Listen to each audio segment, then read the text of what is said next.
Olá, queridos, eu sou Heraldo Gabriel, sou pastor das Assembleias de Deus no Ministério de Madureira, moro na cidade de Santo Antônio de Pádua, no estado do Rio de Janeiro.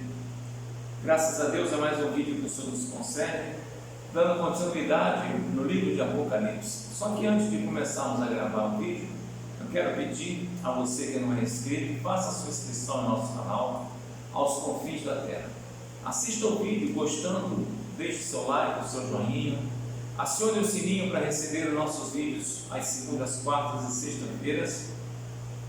Compartilhe com o maior número de pessoas possíveis no seu círculo de amizade, na sua igreja, na escola, no trabalho, na rua, pessoas da sua família. Mande esse vídeo, peça-os para assistirem, para podermos levarmos a palavra do Senhor aos confins da terra. Muito bem, queridos, hoje é o nosso vídeo da igreja de Tiatira.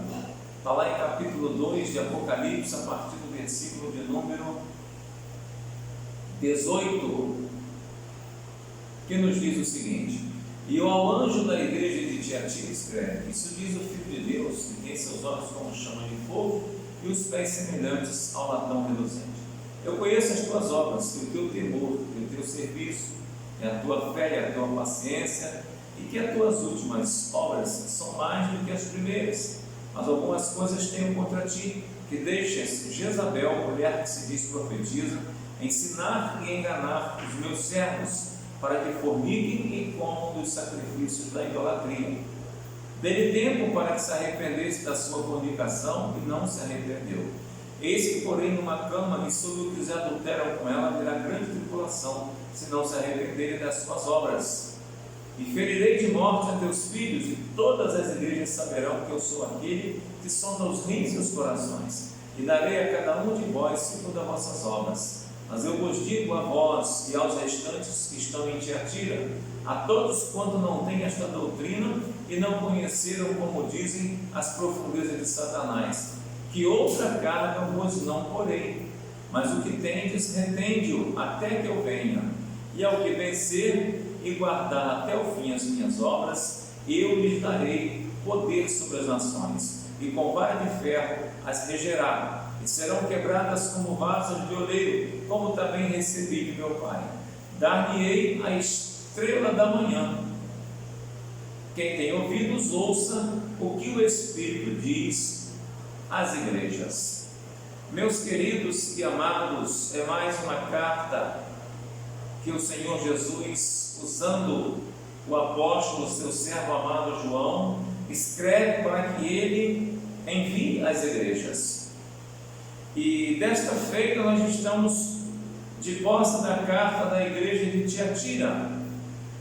Essa igreja de Tiatira, ela nos fala sobre momentos em que a igreja viveu naquela época. A igreja de hoje, representada pelo povo de hoje, precisa atentar para essa carta, porque essa carta à igreja de Tiatira, ela tem a ver com a igreja da época que viveu entre 600 e 1517. Ou seja, a igreja do Senhor Jesus, que viveu na terra do ano 600 ao ano 517, tá? Ela tem tudo a ver com os ensinamentos, com o alerta que ele faz à igreja de Tiatira. A igreja naquela época, do ano 600 ao ano 1517, ela esteve ligada muito ao poder da associação com as coisas do mundo, tá? Eu não posso dizer para vocês que essa carta tem a ver somente com aquela igreja. Não. Por quê? Porque ainda hoje a igreja do Senhor Jesus está se associando com coisas do mundo, está deixando o mundo de dar regras de cima dos seus púlpitos, tá? Essa quarta carta, ela é de difícil tradução, o nome dela, o nome de Tiatira, porque ela expressa dois nomes, são duas palavras, parecendo significar o seguinte: quem sacrifica sempre. Ela descreve a igreja profana. O que é ser uma igreja profana? Uma igreja profana, tem um ditado aqui na terra, principalmente aqui no Brasil, que diz o seguinte: fulano é Maria, vai com as outras. Desculpem aí as Marias, mas é em cima deste nome, porque o nome de Maria é um nome popular, é um nome comum. Muitas pessoas levam Maria no nome, quando não é no primeiro nome, é no segundo nome. Ângela Maria, Maria Eduarda, sempre tem Maria. E, ironizando esse nome, alguém inventou esse ditado: Maria vai com as outras. Por quê? Porque elas estão sempre acompanhando o conselho de outros. E a igreja do ano 600 ao ano 1715, ela era suscetível a tudo quanto era marola que se fazia no mundo espiritual. E hoje, meus queridos, não é diferente, tá? Hoje não é diferente. Nós temos hoje uma decadência espiritual que parece uma decadência espiritual daquela época. A sua decadência espiritual é patente nos versículos 20, 22 e 24 dessa carta, tá? Ele fala no Apocalipse, aí no verso 20, o seguinte: tenho, porém, contra ti o tolerares que esta mulher, Jezabel, que a si mesma se declara profetiza, não só ensine, mas também seduza os meus servos a praticarem a prostituição e a comerem coisas sacrificadas aos ídolos. As doutrinas falsas sempre têm invadido a igreja de Jesus através dos séculos. Doutrinas que não são bíblicas, doutrinas que são às margens da Bíblia, doutrinas criadas por outras pessoas que não o Espírito Santo, que não Jesus, que não Deus. As doutrinas falsas, elas têm adulterado a adoração. Às vezes não são doutrinas totalmente falsas, são doutrinas adulteradas. Essas são ainda piores, porque somente a visão do Espírito Santo pode dirigir o fiel na separação entre a palha e o trigo. E interessante, queridos, que o diabo sempre vem como anjo de luz. Ele nunca vai se apresentar dentro de uma igreja, ele nunca vai se apresentar para uma pessoa no trabalho, na escola, na rua, em casa. Ele nunca vai se apresentar com uma aparência horrenda, que nem muitos filmes descrevem, né? Chifre, soltando fogo com tridente, todo vermelhado com chifre. Ele não vai se apresentar assim. Por quê? Porque a pessoa vai fugir. A aparência é tudo. Então, sabendo disso, o que ele faz? Ele se transveste, ele se personifica, e ele se transforma até em anjo de luz, se for preciso, ministro de justiça, do que como lobo devorador. Se ele se aparentar, vamos dar um exemplo aqui. Você vai caminhando numa estrada, um bosque, fazendo a sua caminhada de diária, né? E de repente aparece um cordeirinho, um coelho perto de você. Qual é a sua reação? Não é parar, observar? Você pode até não chegar perto para não espantar, né? Mas você não se assusta, você não corre, você não se arrepia, você não faz nada, você simplesmente contempla. Se for uma ovelha, um cordeirinho, a mesma coisa, um cabritinho. Agora, muda essa situação. Você está caminhando nesse mesmo lugar e aparece um lobo, uivando do seu lado, rosnando, mostrando os dentes, soltando espuma, vindo para o seu lado. O que você faz? Você se apavora, você corre, você não dá trela, você não quer nem olhar para ele. Assim é o inimigo das nossas almas, tá? O inimigo das nossas almas, ele tem feito isso. No primeiro caso, ele vem todo inofensivo, mas no segundo caso, ele vem rugindo, que facilita a sua detecção, tá? Então, Jezabel é o terceiro elemento pernicioso citado nas cartas às 7 igrejas. Lembra? Ele falou primeiro sobre Balaão, falou depois sobre os nicolaítas e agora falou sobre Jezabel. É claro que não havia lá, né? Tem praticamente certeza disso. Não havia lá uma senhora de nome Jezabel, mas havia lá uma senhora que ela era usada por esse espírito demoníaco, o mesmo que usou Jezabel, o mesmo que usou os nicolaítas, o mesmo que usou Abraão, esse espírito demoníaco, ele usava alguém lá. Alguns chegam a dizer, inclusive, que essa mulher parece que era esposa de um dirigente, talvez de um presbítero ou um diácono, não sei, tá? Ela era uma falsa profetisa, mas as doutrinas, doutrinas e credos heréticos têm sido fundados e promovidos por mulheres, como a ciência cristã, o teosofismo, tudo isso tem sido fundado por mulheres, e outras. Nada contra mulheres, só que nós precisamos observar a Bíblia, tá bom? Então preste bem atenção. Olha o que nos diz a carta do apóstolo Paulo em 2 Coríntios, preste bem atenção, capítulo 6. Ele vai falando, e nós, cooperando também com ele, vos exortamos a que não recebais a graça de Deus em vão, porque diz: ouvite em tempo aceitável e socorrite no dia da salvação. Eis aqui agora o tempo aceitável, eis aqui agora o dia da salvação.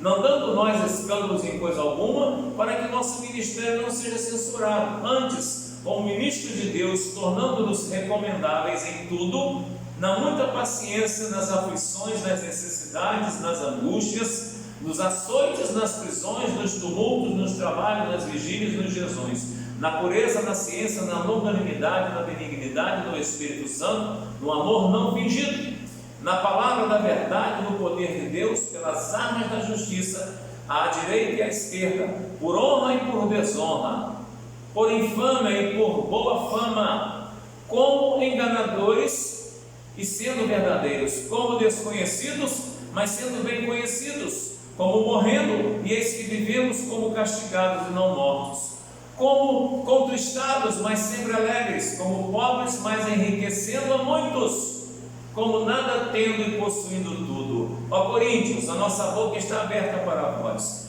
o nosso coração está dilatado. Não estáis estreitados em nós, mas estáis estreitados no vosso próprio afeto. Ora, em recompensa disso, falo como a filhos, dilatai-vos também vós, não vos prendais a um jugo desigual com os infiéis, porque que sociedade tem a justiça com a injustiça? E que comunhão tem a luz com as trevas? E que concórdia há entre Cristo e Belial? Ou que parte tem o fiel com o infiel? E que consenso tem o templo de Deus com os ídolos? Porque vós sois templo do Deus vivente, como Deus disse: neles habitarei e neles andarei, e eu serei seu Deus, e eles serão o meu povo. Por isso, sai do meio deles e apartai-vos, diz o Senhor, e não toqueis nada imundo. Eu vos receberei, e eu serei para vós pai, e vós sereis para mim filhos e filhas, diz o Senhor Todo-Poderoso. Meus queridos e amados, o cenário da igreja de Tiatira, para você ter uma ideia, ela era um pequeno centro industrial estabelecido na estrada principal que dava entre Pérgamo e Laodiceia. Era uma cidade afastada, obscura e sem importância. Tiatira era operária, tinha inúmeros sindicatos. Hoje, vê no Brasil, quantos sindicatos nós temos? Tiatira, era impossível alguém viver em Tiatira e não pertencer a uma associação, a um sindicato. E o que acontecia no final do trabalho? Aquele povo saía do trabalho, ao invés de ir para casa, eles iam para a sede sindical deles, para a sede onde eles se reuniam. Vamos supor, o sindicato aqui dos fabricantes de tecidos. Eles iam para a sede deles e ali eles promoviam orgia, ali eles adoravam a deuses estranhos, ali eles adoravam a demônios, ali eles cometiam os mais extravagantes aborrecimentos a Deus, e a vida deles continuava. Muitos iam para a igreja, estava tudo certo.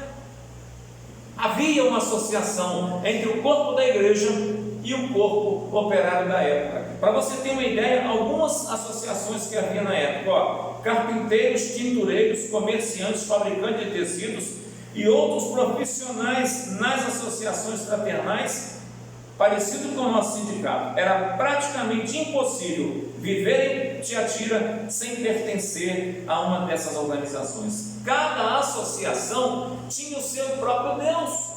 Queridos, presta bem atenção. Eu sei de pessoas que estão nas igrejas e precisam trabalhar. E elas, de repente, elas trabalham em uma casa de comércio que vende bebida alcoólica, vende droga, vende tudo para a danificação da saúde.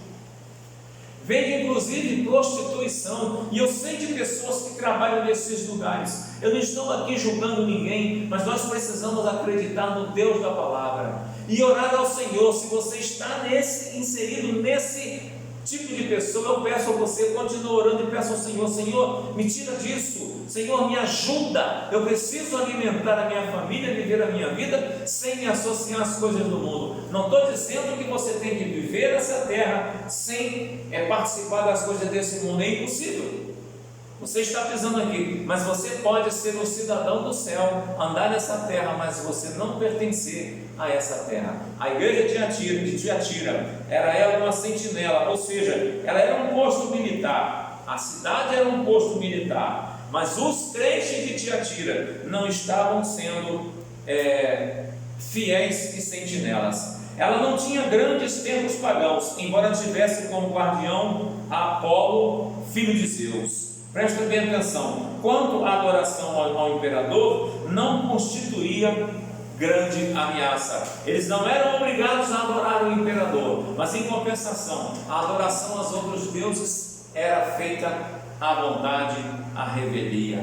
Tiatira tornara-se tolerante com o pecado. Amados, a pior coisa do mundo é quando a igreja começa a tornar-se tolerante ao pecado. Começa a dizer assim: tem nada a ver, faz parte, isso aí é um mundo globalizado. Queridos, o mundo sempre vai ser mundo, a globalização é um assunto à parte. Agora, a igreja de Jesus Cristo precisa continuar de pé nesse mundo, não se abaixar para nada nesse mundo. Queridos, não esqueça que eu sou um homem de Deus, estou falando para você coisas concernentes de Deus, eu me refiro a coisas espirituais. Pode acontecer o que for, estamos vivendo o princípio do fim de tudo. A igreja será chamada, mas só será arrebatado todo aquele que tiver o nome escrito no livro da vida.